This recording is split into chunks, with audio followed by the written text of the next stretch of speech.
여호와께서 응답하지 않으시는 인생. 여호와께서 응답하지 않으시는 인생. 여호와께서 응답하지 않으시는 인생.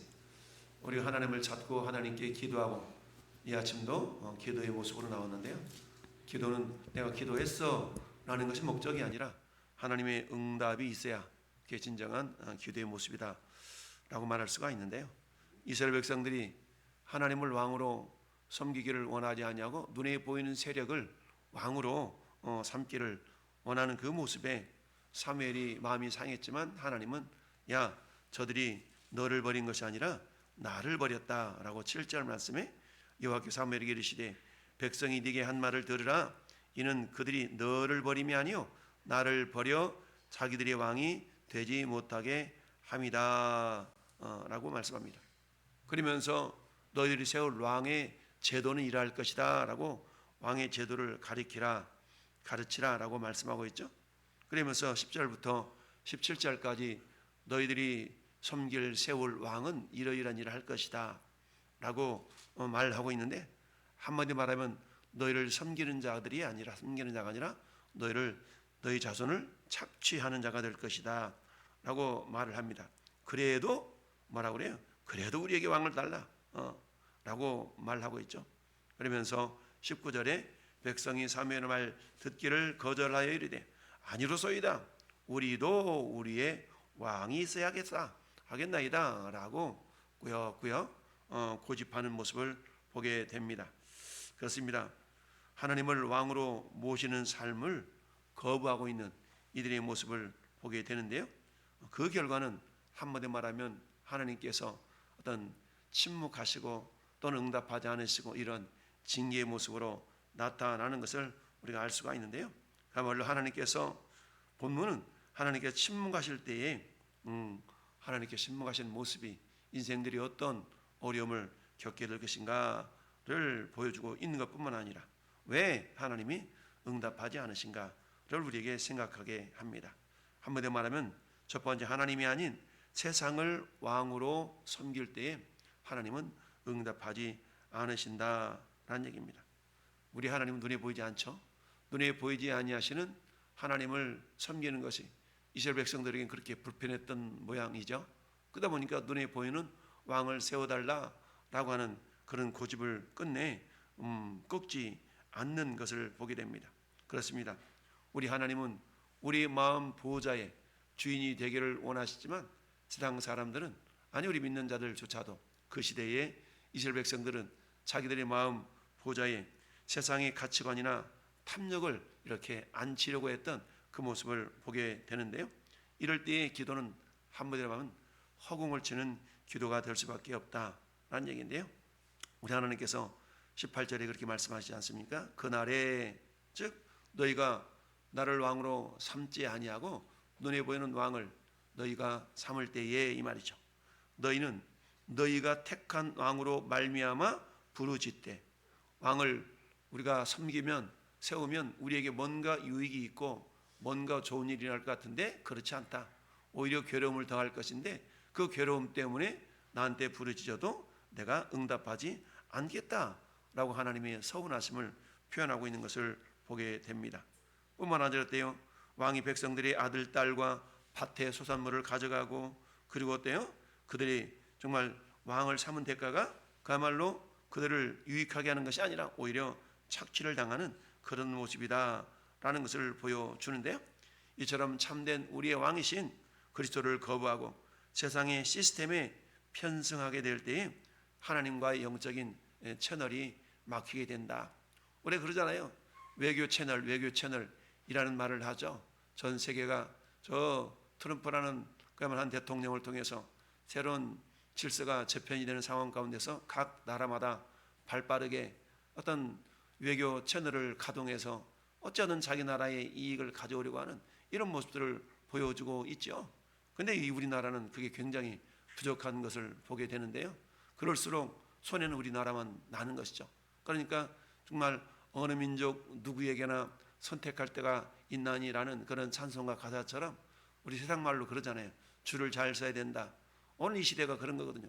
줄을 잘 서야 되고 잘 선택해야 되는데 어느 민족 누구에게나 선택할 때가 있는데 우리에게 정말 우리 지도자들이 잘 안목이 있어서 잘 선택해서 우리 오늘 우리 세대와 우리 후대 세대들이 그야말로 평안하고 유익을 얻을 수 있는 그런 나라로 이끌어 가도록 우리 지도자들을 위해서 많이 기도해야 될 줄로 믿습니다.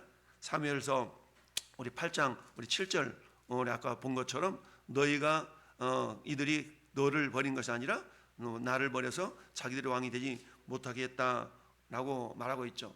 한마디로 말하면 불신앙의 본질이라는 얘기죠.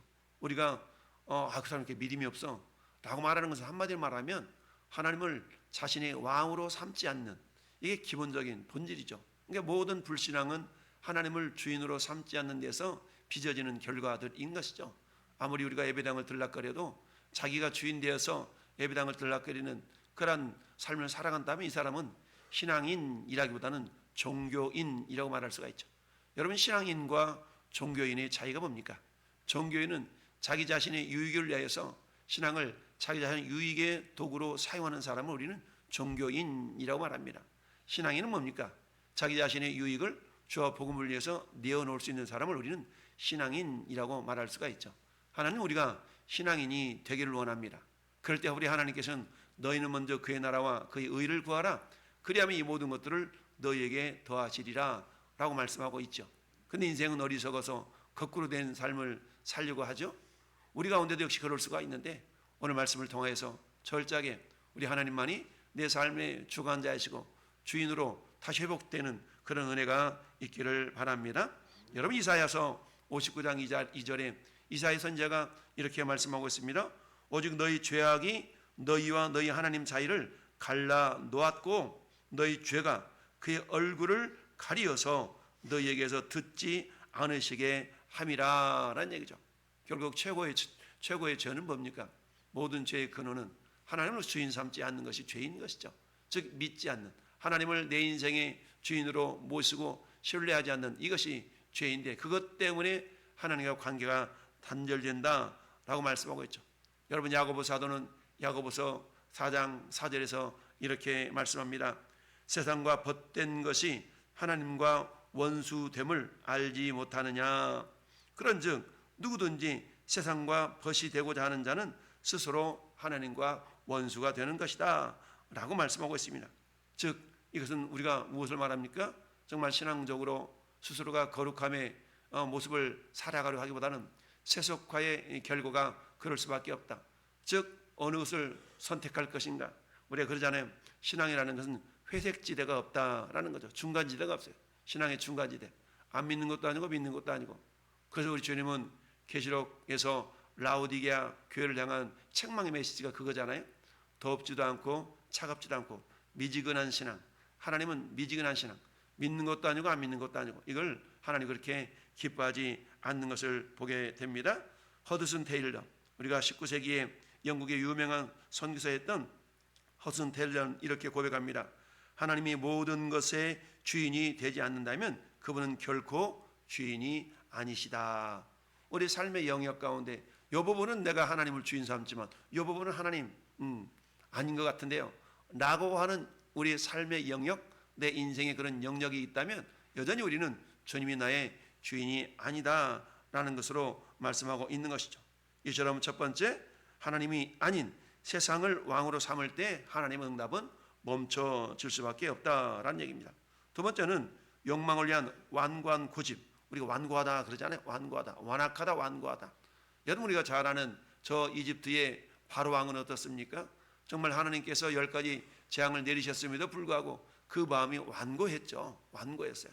너희가 하나님의 음성을 들을 때 너희 마음을 완고하게 하지 말아라 라고 히브리서를 통해서 우리에게 말씀해 주고 있는데요, 이처럼 자기 욕심을 위한 완고한 고집은 하나님의 응답의 문을 닫을 수밖에 없게 됩니다. 사무엘의 경고에도 불구하고 뭐라고 얘기합니까? 아니로소이다. 우리의 왕을, 우리도 우리 왕이 있어야 되겠습니다 라고 19절에 꾸역꾸역 고집을 피는 모습을 보게 됩니다. 참 그럴 때였대요. 우리 어릴 때 우리 자녀들 기르다 보면은 애들은 자기가 좋아하는 어떤 욕심이 딱 있어가지고 그 추운 겨울에 여름 치마 입고 가겠다고 하는 딸내미들 있는 경우가 있거든요. 야, 이거 입고 가면 추워. 그런데 꽉 울면서 입고 간대. 그 입고 가가지고 어떻게 추워가지고 발발발 떨면서 그런 것들을 또 경험하는 그런 어린 손주들의 모습을 보면서 안타까울 때가 많이 있는데, 우리 인생이 그런 것이죠.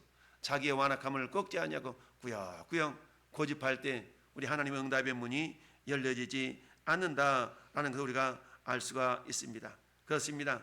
하나님은 때로는 어때요? 하나님은 우리의 기도에 응답하시긴 하시는데, 때로는 하나님이 원하시지 않는 것도 응답하는 경우가 있기는 하죠.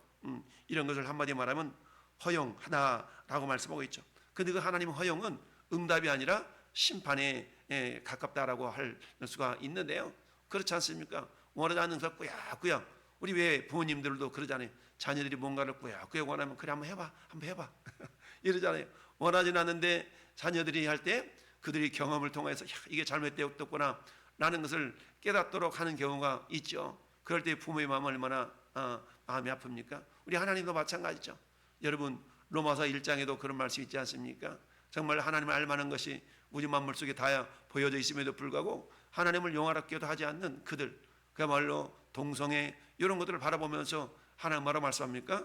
내어버려 두다는 얘기는 뭡니까? 응답이 아니라 하나님의 심판이다라는 것을 우리가 알아야 되는데요. 이처럼 인간의 욕망을 위한 완고한 고집은 응답의 문을 닫을 수밖에 없다라는 사실입니다.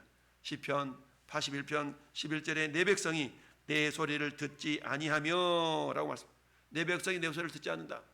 그래서 12절에는 그러므로 내가 그들의 마음을 완악한 대로 내어버려 두어 그의 임의대로 행하게 하였도다 라고 말씀합니다. 방임했다는 얘기죠. 여러분, 내버려 두는 거, 간섭하지 않는 거 자신에게는 편한 것 같지만 그게 하나님의 심판일 수가 있다는 걸 우리는 알아야 됩니다. 세상 말로 그러잖아요. 신앙생활을 개떡같이 함에도 불구하고 하나님의 간섭이 없어. 이것은 그야말로 자유를 누리는 것이 아니라 하나님의 심판. 그것은 어때요? 결국에는 생고생해가지고 어때요? 천부의 의지 없어서 손들고 옵니다. 이런 상황이 되면 좋겠지만 그렇지 않아서 끝까지 정말로 하나님의 은혜를 누리지 못하는 그런 연약한 인생이 될 수도 있는 것을 우리가 알아야 되는데요. 여러분, 잠언서 1장에는 지혜서라고 하잖아요. 지혜서 1장 28절에 그때 너희가 나를 부르리라 그래도 내가 응답하지 않겠고 부지런히 나를 찾으리라 그래도 내가 만나두지 않겠다. 즉 지혜의 근원이신 하나님을 거절한 대가가 이렇다라는 것을 말씀합니다. 부지런히 찾아도 응답하지 않을 거야. 이렇게 주님이 말씀하고 있는 것을 보게 됩니다. 자, 그렇습니다. 세 번째는 참된 왕이신 예수 그리스도만이 응답의 통로가 된다라는 것을 우리가 알아야 되는데요. 우리 주님 말씀하신 것처럼 내가 곧 길이요 진리요 생명이다 라고 요한복음 14장 6절을 말씀하고 있죠. 우리 주님만이 길이신 겁니다. 구원의 길이요 응답의 길이요 생명의 길이요. 그 길이란 얘기죠. 그러니까 우리 주님이 I am the way라고 그래요. the way. 헤호도스. 그러니까 주님만이 더라는 말은 우리가 정관사라고 정관사. 그것은 어때요? 다른 어떤 것의 대체품이 아니라 그것만이라는 것이죠. The way, the truth, the life. 주님만의 유일한 길이라는 얘기입니다. 그러니까 다른 길은 없죠. 그래서 사도행전 4장 12절 말씀에도 다른 이로서는 구원을 받을 수 없나니 다른 이로서는 구원을 받을 수 없다. 즉 주님만이 구원의 길이시다 라고 말씀하고 있는 것을 보게 됩니다. 이처럼 참된 우리 왕이 되신 예수 그리스도만이 응답의 통로가 되신다라는 사실을 우리가 알 수가 있습니다. 그렇습니다. 이스라엘 백성들이 부르짖으며 응답하지 않은 이유는 인간의 의와 세상적 통치를 구했기 때문이다 라는 얘기입니다. 예수 그리스도 중심의 인생은 내 정욕의 왕을 폐위시키고 정말 예수 그리스도 주님만을 내 삶의 주권자로 인정하고 모셔드릴 때에 하나님의 놀라운 응답의 역사가 나타나게 된다라는 사실입니다. 히브리서 4장 16절에도 그러므로 우리는 긍휼하심을 받고 때를 따라 돕는 은혜를 얻기 위하여서 은혜 보좌 앞에 담대히 나갈 것이니라 라고 말씀하고 있습니다. 진정한 담대함이라는 것은 우리가 배짱 튀기는 그런 담대함이 아니라 오직 그리스도 안에서 주시는 성령으로 말미암는 담대함이어야 된다라는 얘기죠. 먼저 그의 나라와 그의 의를 구할 때에 이 모든 것을 더해 주시하셨던 하나님, 우리의 인생의 우선순위가 어떻게 되어야 될 것인가를 보여주고 있는 말씀이다라는 얘기입니다. 그렇습니다. 종교개혁자 마틴 루터는 이렇게 고백했습니다. 나는 내 뜻이 하늘에서 이루어지기를 기도하지 않고 하나님의 뜻이 내 안에서 이루어지기를 기도한다라고 했다는 얘기인데요. 우리 주님이 가르쳐준 기도가 그거잖아요. 뜻이 하늘에서 이루어진 것 같이 땅에서도 이루어졌으면 좋겠습니다. 근데 어디에서? 나를 통하여. 우리는 그런데 내 뜻을 관철시키려고 그러잖아요. 내 뜻이 막 이루어지기를 원하잖아요. 그렇지 않습니다. 우리 하나님은 당신의 뜻이 이루어진 것처럼 오늘도 이 땅에서 나를 통하여 당신의 뜻을 이루어 가기를 원하신다라는 사실입니다. 이 모든 것들은 결국 우리 하나님께서 우리로 하여금 응답의 통로로 우리를 사용하기를 원하시는데, 그 가장 근본은 여전히 우리 안에 우리 마음 보좌에 예수 그리스도를 구주로 왕으로 섬길 때에 응답의 문이 활짝 열려지게 될 줄로 믿습니다. 그렇습니다. 하나님의 침묵은요, 우리가 잘못되어 가고 있다, 잘못된 길로 가고 있다라는 엄중한 경고일 수 있다는 것을 우리가 기억하면서 우리가 기도하여도 응답이 없다거나 아니면 그런 불편함이 있다거나 이럴 때 항상 우리 자신을 먼저 돌아봐서 우리 주님이 아니라 세상 어떤 것으로 내가 주인 삼고 있는 것은 없는가 라는 것을 돌아보면서 철저하게 회개하는 가운데 다시금 주님을 내 마음의 보좌에 잘 모셔드리는 자라야만이 기도의 응답의 통로의 문이 활짝 열려지게 될 줄로 믿습니다.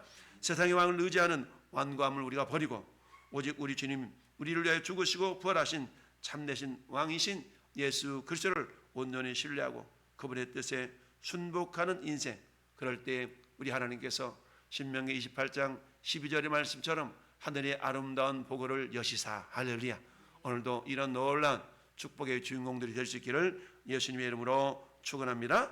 아멘.